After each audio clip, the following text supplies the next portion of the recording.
நிமிடம் நீங்கள் சிந்தித்து ஒரு இருதயத்தை கர்த்தருக்கு கொடுங்கள். கர்த்தராகிய இயேசு கிறிஸ்து இந்த இடத்திலே இருக்கிறார். அவர் மூலமாக என்ன செய்யணும் செய்தி நாம் கேட்டு போகிறோம். அவர் இல்லாமல் ஒரு சித்தம் இல்லாமல் இந்த நாளில் நிகழ்ச்சிகள் நடந்திருக்கிறார். ஆகவே சிறுபிள்ளைகளை நீங்கள் பெற்றோர்கள் கவனமாக வைத்துக் கொள்ளுங்கள். கொஞ்ச நேரம் இருதயத்தை கர்த்தருக்கு சாயுங்கள். சாத்தானுடைய சிந்தனைகளை சிதற விடுவார். ஆகவே இந்த நாளுக்கான செய்தியை நமக்கு இருக்கக்கூடிய பில்லிசா அவர்கள் நமக்கு சேவை செய்து கொடுப்பார்கள்.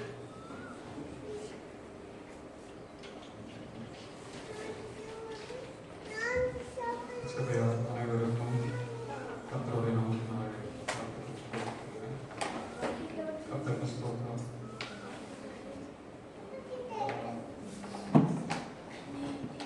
அம்மையாருடைய புஸ்தகத்தை படிக்கும்போது காலத்திற்கு ஏற்ற செய்தியை இங்கே வருகிற போது பேச வேண்டும் என்று படித்த ஞாபகம். ஆனாலும் இந்த வாரம் அந்த அளவுக்கு நான் ப்ரிப்பேர் ஆகலை. திருச்சபையாரிடம் மன்னிப்பு கேட்டுக்கொள்கிறேன். ஆனாலும் இந்த நாளிலும் நான் என்னுடைய தனிப்பட்ட வேத தியானத்தின் போது கற்றுக்கொண்ட பகுதிகளை உங்களுக்கு ஒரு காரியமாக எடுத்து சொல்லலாம். அதற்கு முன்னதாக கடந்த முறை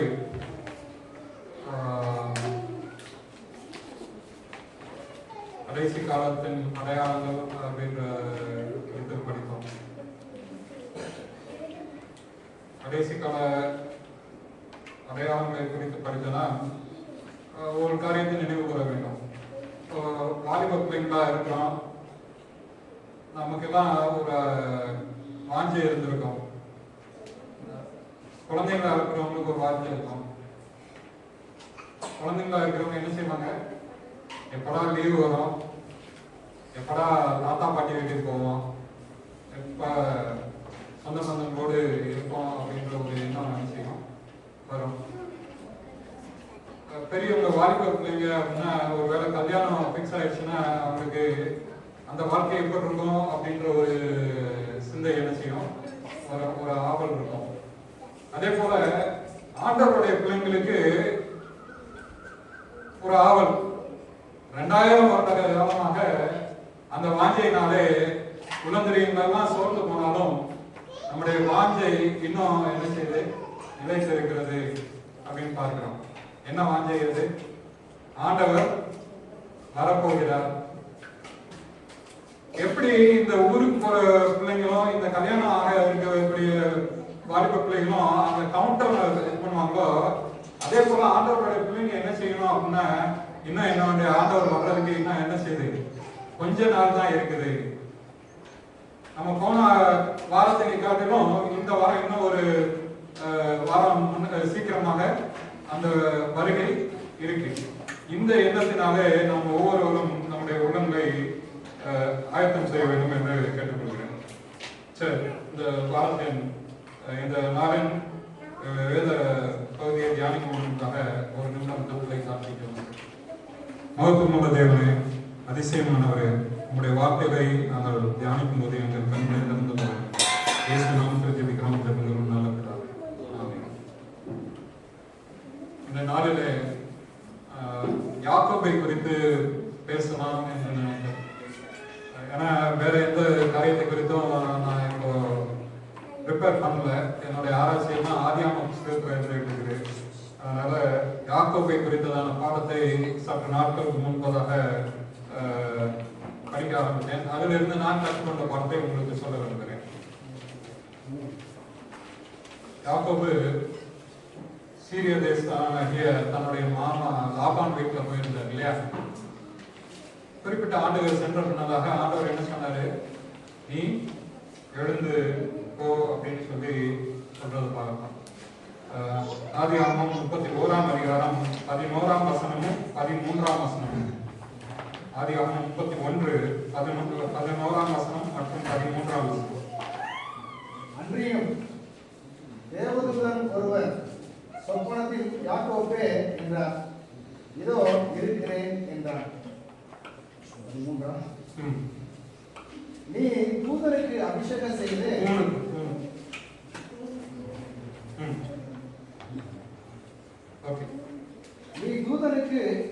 தூணுக்கு அபிஷேகம் செய்து எனக்கு ஒரு பொருத்தனையை பண்ணிடம் பெத்தேலிலே உனக்கு தரிசனமான தேவன் நானே. இப்பொழுது நீ எழுந்து இந்த தேசத்தை விட்டு புறப்பட்டு உன் இனத்தார் இருக்கிற தேசத்திற்கு திரும்பி போ என்று சொன்னார் என்றார். ஆண்டவர் யாக்கோபு தன்னுடைய சகோதரனுக்கு பயந்து ஓடி போகும்போது ஒரு இடத்துல சந்தித்தார் இல்லையா? அந்த இடம் தான் பெத்தேல்.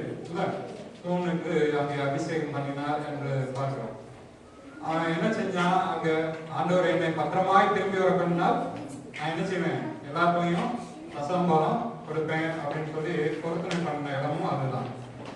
இப்போ ஆண்டவர் 20 ஆண்டுகளுக்கு பின்னதாக மறுபடியும் அவனை சந்தித்து சொல்கிறார், நீ என்ன செய்ய, நீ தூணுக்கு அபிஷேகம் செய்து எனக்கு ஒரு பொருத்தனையை பண்ணின பெத்தேலிலே உனக்கு தரிசனமான தேவன் நானே. இப்பொழுது நீ எழுந்து இந்த தேசத்தை விட்டு புறப்பட்டு உன் இனத்தார் இருக்கிற தேசத்துக்கு திரும்பி போ என்று சொன்னார். ஆண்டவர் நம்ம எங்கேயோ இருந்து அழைச்சிட்டு வந்தாங்க. இப்ப நம்ம ஒரு இடத்துல இருந்துட்டு இருக்கிறோம். இன்னும் நம்ம போய் சேர வேண்டிய இடத்துக்கு, இலக்குக்கு போய் சேரவில்லை. அங்க போய் சேரணும் அப்படின்றதுக்கு பதிலாக நம்முடைய எண்ணங்கள்லாம் என்னவா மாறிடுச்சு அப்படின்னா வேற எங்கேயோ மாறி இருக்கு. அதனால ஆண்டவர் மறுபடியும் நம்மை சந்திக்கிறார். நம்ம பார்த்து சொல்றாரு, நீ என்ன செய்ய, எழுந்து போக வேண்டிய இலக்கை நோக்கி போ அப்படின்னு சொல்லி சொல்றத பார்க்கிறோம். 33ஆம் அதிகாரம் 17 முதல் 20ஆம் வசனம். 33 17 முதல் 20. யாக்கோபு சுக்கோத்துக்கு பிரயாணம் பண்ணி தனக்கு ஒரு வீடு கட்டி தன் மிருக ஜீவன்களுக்கு கொட்டாரங்களை போட்டான். அதுல அந்த ஸ்தலத்துக்கு சுக்கோத் என்று பெயரிட்டான். இப்போ ஆண்டவர் அழைத்திருக்கிறார் இல்லையா? ஆண்டவர் அழைச்சிருக்கிறாரு, நம்ம திரும்பி போகணும் அப்படின்னு ஆண்டவர் கூப்பிட்டிருக்கிறாரு. யாக்கோபு எழும்பி என்ன செய்யறான்? தன்னுடைய மாமனாருடைய ஊர்ல இருந்து, சிரியா தேசத்துல இருந்து, லாபான் இருந்த அந்த தேசத்துல இருந்து எங்க இப்போ புறப்பட்டு வந்துட்டாரு. பதானாராம்ல இருந்து அவர் எங்க வந்துட்டாரு அப்படின்னா கிளம்பி வந்துட்டு இருக்கிறாரு. வரும்போது நமக்கு இதுக்கு முன்னாடி நடந்த சம்பவங்கள்லாம் தெரியும். அவருடைய சகோதரரை நினைத்து பயந்து அவர் அங்க ஆண்டவரோடு போராடி, இதுக்கு முந்தின சம்பவம் தான் அது. போராடி என்ன செய்யறாரு? ஜெயம் பெற்று ஆண்டவர்களுக்கு வாக்கு தத்தங்களை, ஆசீர்வாதங்களை பெற்றுக்கொண்டுதான் இந்த இடத்துக்கு வந்திருக்கிறார். ஏசாவை அனுப்பிவிட்டு இப்போது எங்க நெருங்கி இருக்கிறாங்க அப்படின்னா சுக்கோத்திற்கு வந்து சேர்ந்திருக்கிறாங்க. சுக்கோத் அப்படின்னா என்ன மீனிங் அப்படின்னா அந்த வசனமே சொல்றது, ஆண்டவர் சொன்ன காரியத்தை அங்கே யாக்கோபு மறந்த நிலையை நாம் அங்கே பார்க்க முடியும். ஆண்டவர் என்ன சொன்னாரு? நீ எழுந்து பெத்தேலுக்கு போ அப்படின்னு சொன்னாரு. பெத்தேலுக்கு இன்னும் போகல, வழியில தான் இருக்கிறாங்க. இந்த வழியில இருக்கும் போதே அவன் என்ன செய்யறான்? சுக்கோத்துன்ற இடத்துக்கு வந்த உடனே அங்க வந்து தனக்கு ஒரு வீடு கட்டினான். சரியா? ஆண்டவர் சொல்றாரு, நீ எழுந்து பெத்தேலுக்கு போ அப்படின்னு சொல்றாரு. நான் என்ன செஞ்சிருக்கிறேன் அப்படின்னா கிளம்பி வந்துட்டேன். ஆனாலும் நான் போய் சேர வேண்டிய இடத்துக்கு போய் சேரவில்லை. நான் என்ன சொல்லிட்டு இருக்கிறேன் அப்படின்னா சுக்கோத்துல எனக்கு ஒரு வீடு இருக்கு. பொதுவா ஆபிரகாமும் சரி, ஈசாக்கும் சரி எங்க குடியிருந்தாங்க நமக்கு தெரியும். எங்க குடியிருந்தாங்க? கூடாரங்களில் குடியிருந்தாங்க இல்லையா? அவன் டெம்பரரி டென்ட்ஸ் தான் போட்டு குடியிருப்பாங்க. ஆனா சுக்கோத்துக்கு வந்த போது அவன் என்ன செய்கிறத பார்க்கிறோம், அவன் தனக்கு ஒரு வீடு கட்டினான். நிரந்தர ஸ்தலம், இதுதான் நிரந்தரம் அப்படின்னு சில நேரம் நம்ம என்ன செஞ்சிடறோம், நினைச்சிடறோம். அது அல்ல. ஆண்டவர் நமக்கு நியமித்த நோக்கத்தை நாம் நிறைவேற்ற வேண்டும், நம்முடைய ஓட்டத்தை ஓடி முடிக்க வேண்டும். அப்போ அவன் தனக்கு ஒரு நிரந்தரமான வீடு கட்டினான். ஆனா தன்னுடைய மிருக ஜீவன்களுக்கு என்ன செஞ்சாங்கன்னா கொட்டாரங்களை போட்டான். அது டெம்பரவரி. மிருக ஜீவன்களுக்கு டெம்பரவரி. ஆனா இவனுக்கு என்னது? ஒரு பெர்மனன்ட் ரெஸ்பெக்ட். ஓகே, அடுத்த வசனம். யாக்கோபு பதான் ஆராமிலிருந்து வந்த பின் கானான் தேசத்தில் இருக்கிற சாலேம் என்னும் சீகேமுடைய பட்டணத்திற்கு அருகே சென்று பட்டணத்திற்கு எதிரே கூடாரம் போட்டான். இதே அனுபவம் தான் நம்ம எங்க பார்த்தோம்? வேதத்தை படிச்சிருக்கோம் இல்லையா? யாரோட வாழ்க்கையில பார்த்தோம்? லோத்துனுடைய வாழ்க்கையில பார்த்தோம்.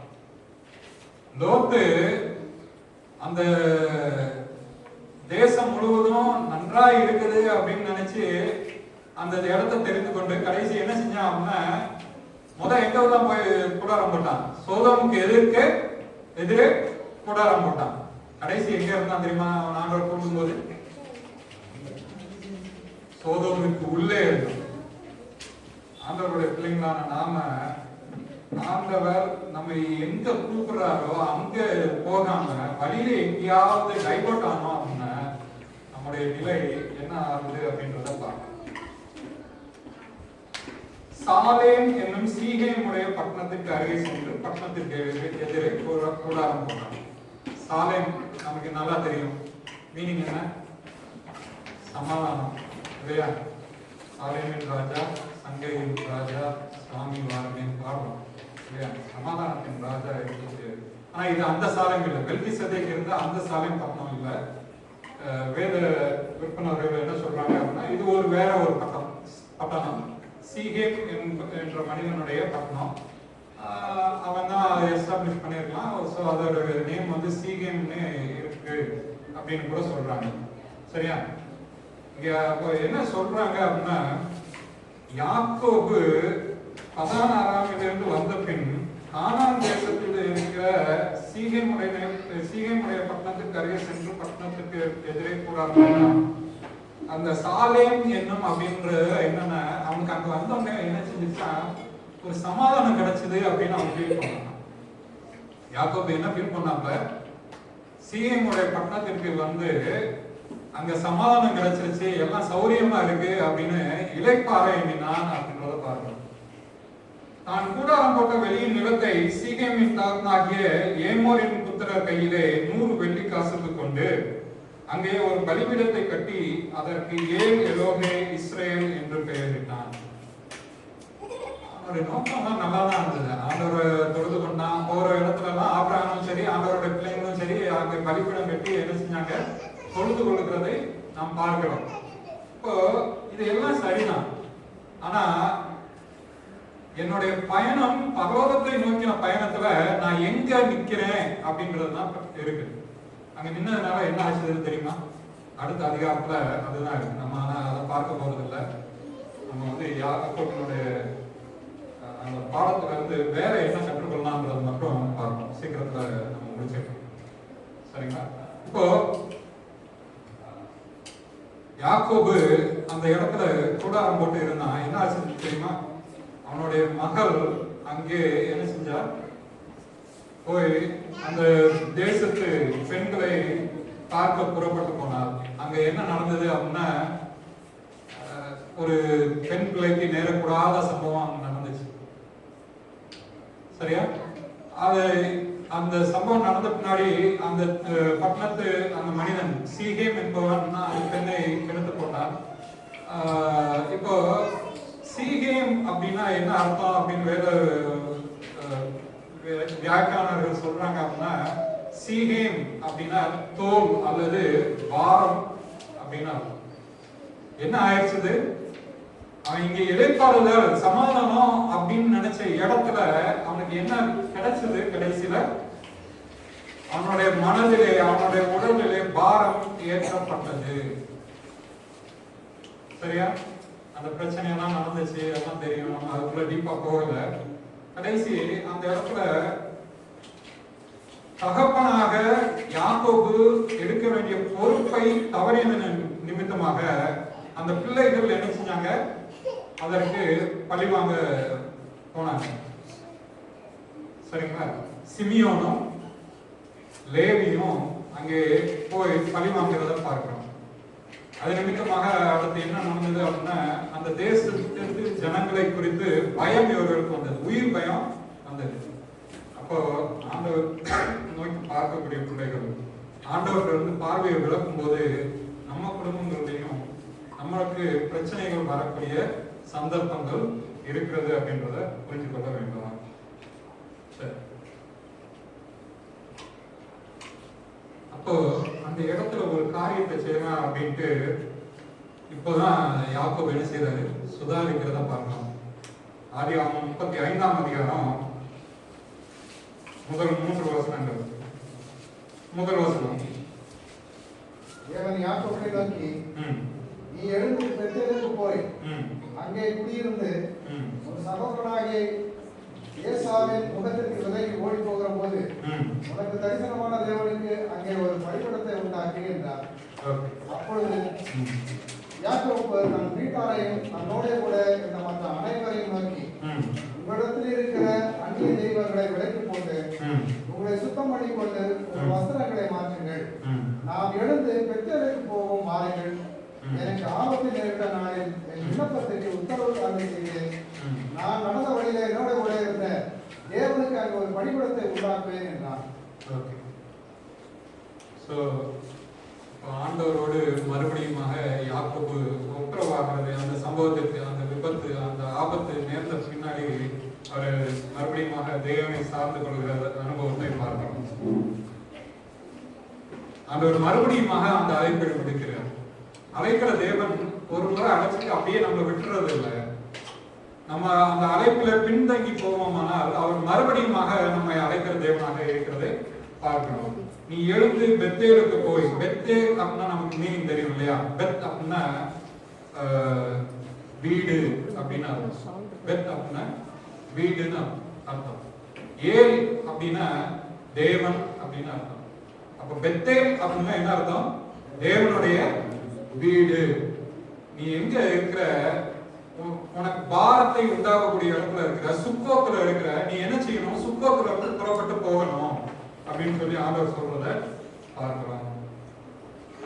அப்போ யாக்கோபு செய்யக்கூடிய காரியங்கள் என்ன அப்படின்னா, தன் வீட்டாரையும் தன்னோடு கூட இருந்த மற்ற அனைவரையும் நோக்கி, உங்களிடத்தில் இருக்கிற அந்நிய தெய்வங்களை விலக்கி போட்டு உங்களை சுத்தம் பண்ணி கொண்டு உங்கள் வஸ்திரங்களை மாற்றுங்கள் அப்படின்னு சொல்றாங்க. அதை என்ன செய்யணும்? உங்களிடத்தில் இருக்கிற அந்நிய தெய்வங்களை விலக்கி போட்டு. நம்மகிட்ட அந்நிய தெய்வங்கள் வந்திருக்கா? அவங்க கிட்ட அந்நிய தெய்வங்கள் வந்தது ஏன் அப்படின்னா, அதுக்கு முந்தின சம்பவத்தை நம்ம பார்த்தோம். அவங்க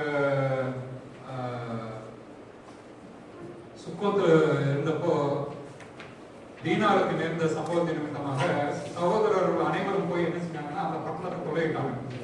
எல்லா ஆண்களையும் கொன்று போட்டார்கள், பட்டணத்தை சூறையாடினார்கள். அங்க இருந்த பெண்களையும் பிள்ளைகளையும் பிடிச்சு கொண்டு வந்துட்டாங்க. எங்க இவங்ககிட்ட அடிமைகளாக, அதாவது வேலைக்காரர்களாக இருக்கிறதுக்கு கொண்டு வந்துட்டாங்க. அவங்க வரும்போது இந்த கொள்ளையாடின பொருட்கள், அவங்க கொண்டு வந்த பொருட்கள் அப்படின்னு விக்கிரகங்களும் இருந்தது. இதற்கு முன்னதாக நம்ம பார்த்தோம்னா, ராகேலும் என்ன செஞ்சிருந்தா, தன்னுடைய தகப்பன் வீட்டுல இருந்து சுரக்கங்களை திருடி கொண்டு வந்திருந்ததை ஆண்டவருடைய பிள்ளைங்களுக்கு ஆண்டவர் விடுக்கக்கூடிய அழைப்பு பாதி வழியில எங்கேயாவது நின்று ஆண்டவர் கொடுத்த அழைப்பை மறந்து எதையாவது விக்கிரமாக நம்ம ஏற்படுத்தி இருக்கிறோமா? அது பணமா இருக்கலாம், ஆஸ்தியா இருக்கலாம், பிள்ளைகளா இருக்கலாம், மனைவியா இருக்கலாம், கணவனா இருக்கலாம், இல்ல வேற ஏதாவது ஒரு சொந்தமான உறவா இருக்கலாம். எதுல நம்ம டைவர்ட் ஆகிருக்கிறோம்? எதை தெய்வமா வச்சிருக்கிறோம்? கர்த்தரை தெய்வமா வச்சிருக்கிறோமா, அல்லது அந்நிய தெய்வங்கள் நமக்கு உண்டாயிருக்கிறாங்களா? அப்படி இருந்தா நீங்க என்ன செய்யணும் அப்படின்னா, உங்களை சுத்தம் பண்ணி கொண்டு உங்கள் வஸ்திரங்களை மாற்றுங்கள். எல்லாரும் நம்ம ஞானஸ்நானம் பெற்று சுத்தம் பண்ணப்பட்டிருக்கிறோம். முழுகினவன் முற்றிலும் சுத்தமா இருக்கிறான். மற்றபடி அவன் என்ன செஞ்சா போதும், தன் கால்களை மாத்திரம் கழுவினால் போதும் அப்படின்னு வேத வாசனம் சொல்லுது. அதான் ராபோஜனம் நம்ம என்ன செய்யறோம்? நாளுக்கு ஆராதனைகளை வைத்திருக்கிறோம். சரியா? இப்போ அவங்க அந்த இடத்துல என்ன செஞ்சாங்க அப்படின்னா, தங்களுடைய விக்கிரகங்களை அனைத்தையும் தங்களுடைய அடுத்த வசனத்துல பார்த்தீங்க அப்படின்னா, அப்பொழுது அவர்கள் தங்கள் கையில் இருந்த எல்லா அந்நிய தெய்வங்களையும் தங்கள் காதணிகளையும் யாக்கோபினிடத்தில் கொடுத்தார்கள். யாக்கோபு அவைகளை சீகேம் ஊர் அருகே இருந்த ஒரு கர்வாலி மரத்தின் கீழ் புதைத்து போட்டான். இங்கே ஒரு பாடம் இருக்கிறது. ஆண்டவருடைய பிள்ளைங்க எதையாவது விக்கிரகமா வச்சிருக்கிறோம் அப்படின்னா அதை என்ன செய்யணும் அப்படின்னா, அந்த விக்கிரகங்களை எல்லாம் சேர்த்து கர்வாலி மரத்தை எதுக்கு உதாரணமா வேதத்துல நம்ம பார்க்கிறோம் அப்படின்னா, அநேக இடங்கள்ல வருது. அங்க வரும்போதெல்லாம் ஏதாவது ஒரு ஞாபக சின்னமாக அந்த இடம் மாறத பார்க்கிறோம். அந்த தெய்வங்களை அந்த மரத்தின் புறஜாதியாரை என்ன செய்வாங்க, அந்த கர்வாலி மரம் அல்லது மரங்களின் கீழே என்ன செய்வாங்க, தங்களுடைய விக்கிரகங்களை வைத்து தொழுது கொள்வாங்க. ஆனா ஆண்டவருடைய பிள்ளைங்களுக்கு அங்க ஒரு வேறு ஒரு அனுபவம் கிடைக்கிறது. என்ன செய்யறாங்க அப்படின்னா, அந்த கர்வாலி மரத்தின் கீழே அவைகளை புதைத்து போட்டாங்க. புதைக்கிறது எதுக்கு அடையாளம்? நம்ம ஞானஸ்நானம் எடுக்கிறோம் இல்லையா, புதைக்க அப்படின்னு சொல்றாங்க.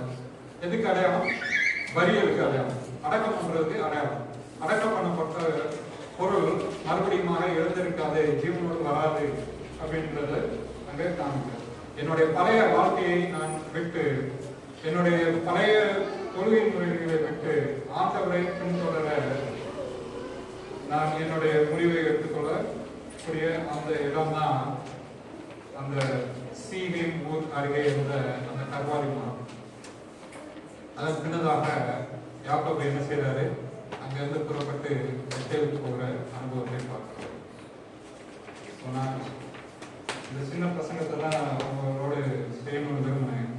அந்த அனைவருக்கும் சொல்லக்கூடிய ஒரு அழைப்பு, ஆண்டவருடைய பிள்ளைங்க, ஆண்டவர் நம்மளை அழைச்சிருக்கிறாரு. நம்ம போக வேண்டிய இடத்துக்கு போயிட்டு இருக்கிறோமா, இல்ல வழியில எங்கேயாவது எனக்கு இந்த இடம் நல்லா இருக்கு, இது சாலையமாக தெரிகிறது, இங்க எனக்கு சமாதானம் இருக்கு அப்படின்னு சொல்லி அங்கேயே உட்காரணும்னு நினைக்கிறோம்.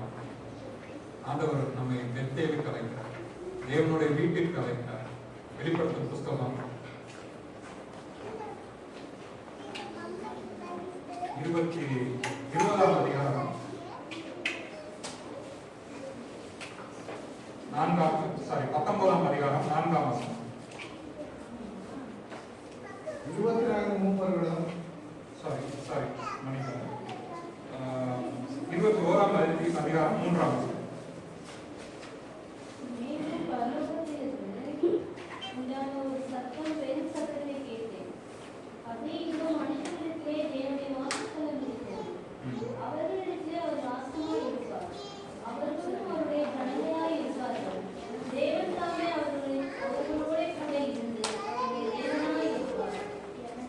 பரலோகத்திலிருந்து உண்டான ஒரு பெருந்தத்தை கேட்டு, இதோ மனுஷர்களிடத்திலே தேவனுடைய வாசஸ்தலம் இருக்கிறது. தேவனுடைய வாசஸ்தலம் இருக்கிறது, அவர்களிடத்திலே அவர் வாசமா இருப்பார் அப்படின்னு பாருங்க. ஆண்டவர் எங்க வாசமா இருந்தாரு?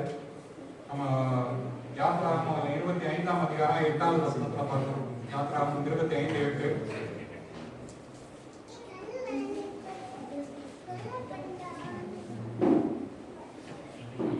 யாத்ராகமம் புஸ்தகம்